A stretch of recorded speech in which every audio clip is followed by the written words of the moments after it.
Greenseam has compiled its annual State of Agriculture report based on survey responses and focus group feedback from individuals and ag businesses from across Minnesota. Among the top threats to business growth in the food and ag sector were logistics and transportation issues, as well as policy and regulations. Workforce and talent availability were also concerns. Meanwhile, 60% of the businesses that responded expect growth in 2022, while a third of respondents plan to launch or expand their business.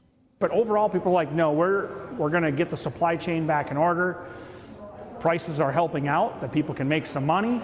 And yeah, we have talent, we have all these problems, but the opportunity of the community and the state of ag as a whole to see those numbers as high as they were was my biggest takeaway.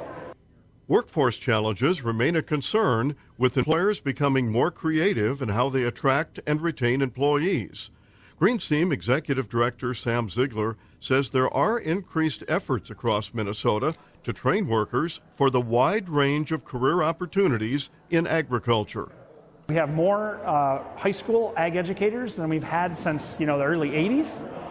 So we have more students that are getting a touch, getting hands-on experience with what does it even mean to be in the ag and food systems. All of these different aspects of talent and the workforce that are being stressed right now.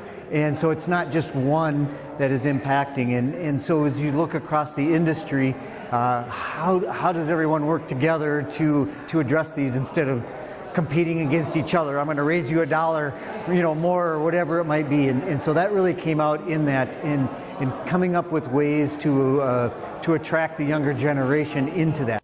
Ziegler says Greenseam will share the findings from the survey with policymakers. We're not a lobbying entity. We're not a policy entity, but there are some really good things that come out of there talking about what is holding them back.